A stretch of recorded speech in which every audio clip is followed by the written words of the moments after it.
వికారాబాద్ జిల్లా తాండూరులో fake currency నోట్ల ముఠా గుట్టురట్టు చేశారు పోలీసులు. 7,95,000 ఫేక్ నోట్లతో పాటు ఫేక్ నోట్ల తయారీకి ఉపయోగించిన కంప్యూటర్, ప్రింటర్, 5 సెల్ ఫోన్లను స్వాధీనం చేసుకున్నారు. ఈ ముఠాకు చెందిన నలుగురిని అదుపులోకి తీసుకున్నారు. ఈ నెల 19న తాండూరు రైల్వే స్టేషన్లో అనుమానాస్పదంగా తిరుగుతున్న చంద్రయ్యను పట్టుకున్నారు పోలీసులు. చంద్రయ్యని ఆరా తీయగా ఫేక్ నోట్ల ముఠా వెలుగులోకి వచ్చింది. ఫేక్ నోట్ల ముఠా సభ్యులు చంద్రయ్య, జగదీష్, వీర వెంకటరమణ, శివకుమార్ను అరెస్ట్ చేసి రిమాండ్కు తరలించారు. గతంలో ఈ నలుగురు నిందితులపై ఆయా పోలీస్ స్టేషన్లో కేసులు నమోదయ్యాయి. తెలంగాణతో పాటు ఆంధ్రాలో నకిలీ నోట్లు తయారు చేసి మార్కెట్లో సర్క్యులేట్ చేసేవారు.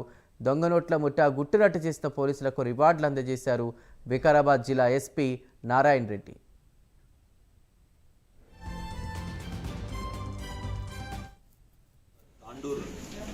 పట్టణంలో మనకు పోలీస్కి వచ్చిన ఒక రెలవెంట్ ఇన్ఫర్మేషన్ ద్వారా ఒక వ్యక్తిని అదుపులోకి తీసుకోవడం జరిగింది.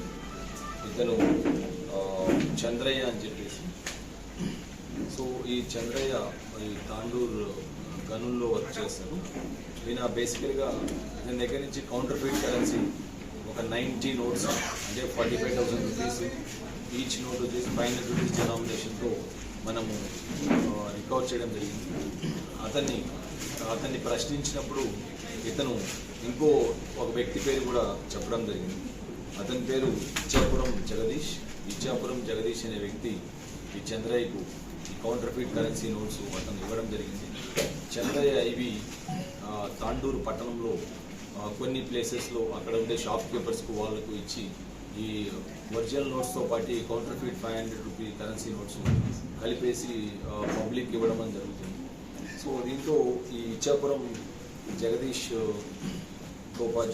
అదుపులోకి తీసుకున్న తర్వాత ఇతను వీర వెంకటరమణ అని చెప్పేసి అతని పేరు